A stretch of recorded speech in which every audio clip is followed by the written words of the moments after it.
Au petit matin, Boukhara s'éveille lentement. Dans les ruelles encore baignées d'ombre, la ville respire un parfum d'histoire. Les portes s'ouvrent sur un monde de gestes anciens. Boukhara ne se visite pas, elle se ressent, dans le son d'un marteau, dans la douceur d'un fil, dans la chaleur d'un regard. C'est un voyage au cœur d'un savoir-faire qui se transmet comme un secret.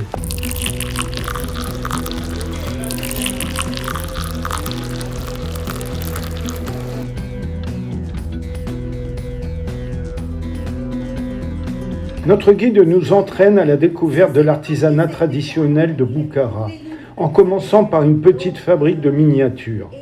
Apparue principalement à l'époque timouride, au XVe siècle, les miniatures de Boukhara s'inscrivent dans une tradition raffinée qui mêle influences persanes, mongoles et centra-asiatiques.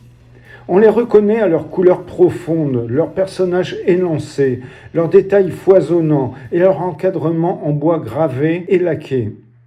Chaque œuvre raconte une histoire, scène de chasse, banquet princier et jardin d'éternité.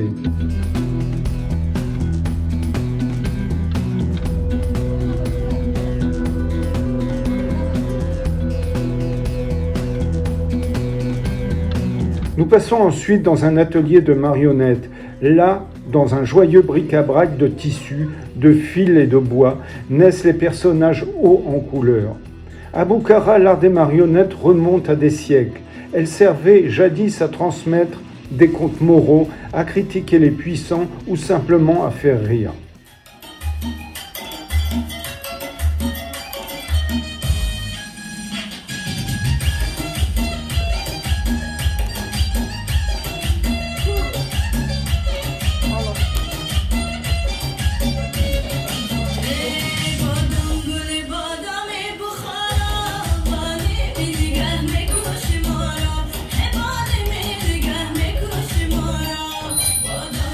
Leur visage sculpté à la main dans un bois léger et peint avec soin. Le corps habillé de costumes traditionnels s'anime grâce à des tiges de bois ou à des fils discrets. Martine amusée scrute les étagères, cherchant dans cette galerie de visages de quoi nous reconnaître. Un petit bonhomme moustachu et une dame aux fichus colorés nous font sourire. Il y a peut-être là un air de famille.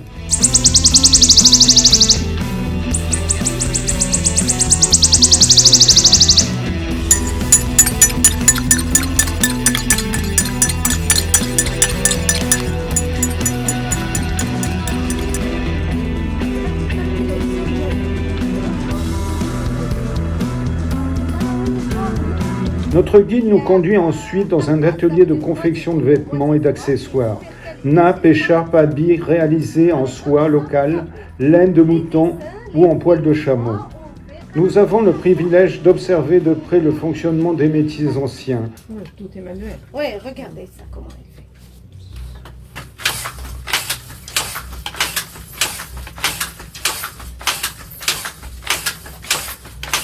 Il passe des fils à l'intérieur, chaque fois il passe un autre fil. Ah, et vert, une fil vert. Voilà, regardez. Les navettes, on dit. Oui, navettes. Les navettes. Voilà. Chaque geste parfaitement maîtrisé produit des tissus aux motifs géométriques et floraux, rappelant les anciens dessins d'Asie centrale. Regardez, ça sera vert. Voilà, parce que les navettes, ça passe 80% soie. Sous nos yeux, la soie chatoyante prend vie, comme si un conte ancien se déroulait, fil après fil. Oui, mais rien qu'à la Ça a été brillance. fait à la main. Ouais, Si ça rien qu'à la tissu. brillance, on voit la Oui, soie. oui, c'est brillant. Et après, vous savez, c'est tout est souple. Oui. Ça vole de poils de cou de chameau. Voilà. C'est pourquoi. Donc, comment on dit? C'est pour l'hiver. Oui, c'est pour l'hiver. Donc, c'est très. Quoi on dit? Donc, super qualité de laine de chameau. Et ça, par exemple, c'est la même qualité, mais ça a été fait à la main. Vous pouvez voir la différence. Mais c'est épais, hein. Voilà. Ou bien c'est les mêmes couleurs, c'est les mêmes, on peut dire ça, les métiers, mais couleur unique. Il est passé, vous savez, du jaune, Ils sont jolis, mais hein. les couleurs, C'est joli. c'était vert. Ouais, Voilà, on ça, avait c'est vu tissé ça en à la Inde. main. Ouais. C'est 100% soie.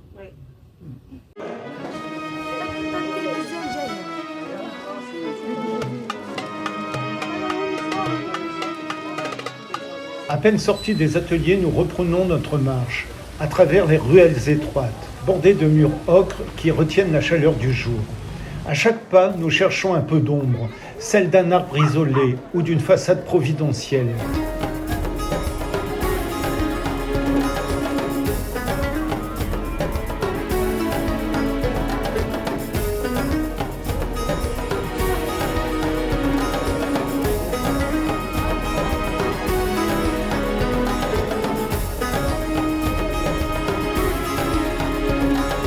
Bientôt, entre deux maisons, apparaît la silhouette singulière de la mosquée Chor Minor. Nichée dans un quartier paisible, presque caché, elle surprend par son allure inhabituelle.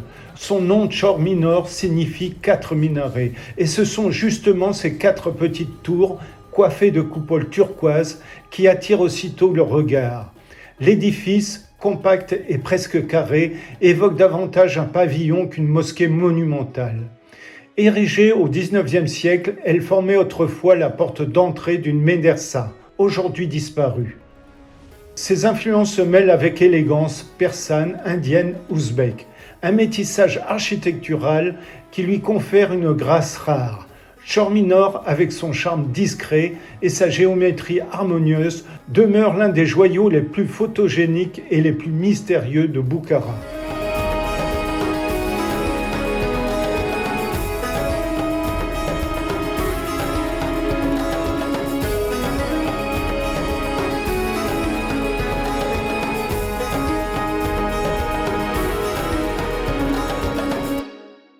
Nous décidons ensuite de faire quelques emplettes et nous nous dirigeons vers le marché couvert de Boukhara, sous les grandes coupoles blanches qui abritent les échoppes. Une animation joyeuse règne. Les senteurs de cumin, de coriandre, de cardamone et de piment s'entremêlent dans un air chaud, tandis que les étals colorés débordent d'épices, de fruits secs, de noix et de douceur orientale. Un commerçant nous interpelle avec le sourire et nous propose un mélange d'épices maison, son secret bien gardé, transmis de père en fils. Il nous assure que le subtil assemblage donne à la cuisine ouzbek cette signature si savoureuse et chaleureuse. Girofle, anis,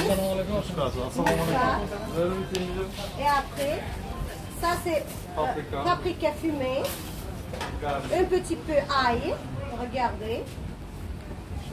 Donc, il mélange dedans romarin et après il met au-dedans cardamome et après il va mouler. Il moule.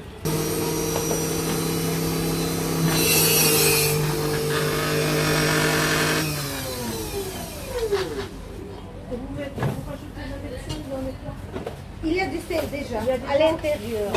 Voilà, il a mélangé déjà, vous pouvez goûter. Il a un petit goût, du sel aussi. Nous flânons encore un peu entre les allées et craquons pour quelques amandes de noyaux d'abricots, de cacahuètes enrobées de sucre, parfaites pour l'apéritif, ainsi que de délicieux abricots séchés farcis au pruneau. Un véritable concentré de parfums et de tradition à glisser dans nos sacs pour prolonger un peu le goût de Boukhara.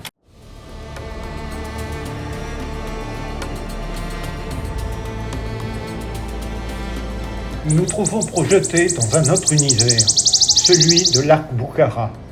Devant nous, la forteresse surgit, majestueuse et silencieuse, comme un géant d'argile figé dans le temps. Ses murs ocre, puissants et arrondis, semblent avoir été sculptés par le vent lui-même. 2 tours jumelées, flanquées d'un portail monumental, gardent l'entrée avec une noblesse farouche.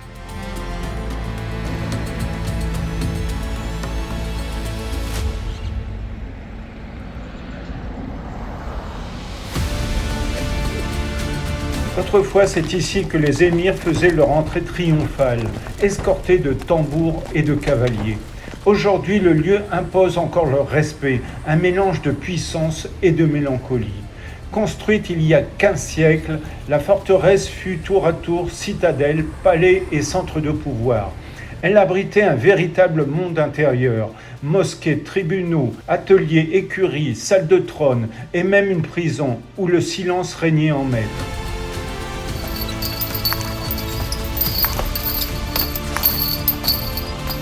Pendant des siècles, les décisions prises ici ont façonné le destin de la région, du commerce caravanier aux alliances politiques.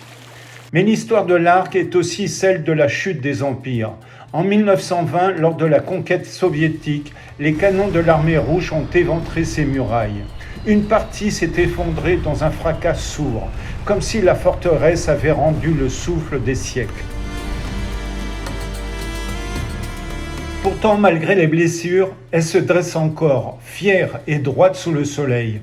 Du haut des remparts, Boukhara s'étend en contrebas, une mer de coupoles turquoises et de minarets dorés. Il fait chaud, très chaud, le soleil brûle la peau et l'air semble vibrer au-dessus du sol. Nous attrapons un taxi pour échapper à la fournaise. Le tableau de bord affiche 48 degrés, incroyable. Nous décidons malgré tout de poursuivre nos visites. Quelques minutes plus tard, la voiture glisse lentement vers notre prochaine étape, le mausolée Ismail Samani, l'un des joyaux les plus anciens d'Ouzbékistan.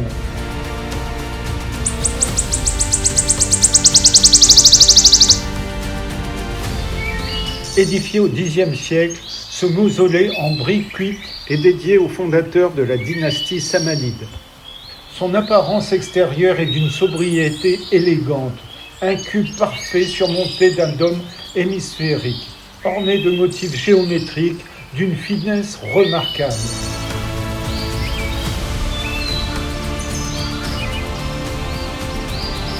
À l'intérieur, la pénombre invite au recueillement.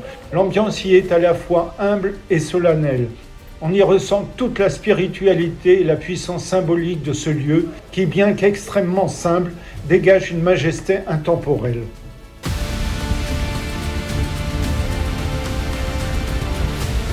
Notre journée de visite va s'arrêter là. La chaleur est tout simplement accablante. Avant de rentrer, nous faisons une dernière halte devant la mosquée Bolo Aouz, à 2 pas du mausolée. Son élégante façade se distingue immédiatement par la forêt de fines colonnes, en bois sculpté, élancées et délicates, qui soutiennent un auvent peint de motifs floraux aux teintes vives. Construite au XIXe siècle, cette mosquée d'Appara était autrefois réservée aux prières de l'émir. Son nom, Bolo Aouz, signifie la mosquée du bassin, en référence au petit plan d'eau qui s'étend devant elle.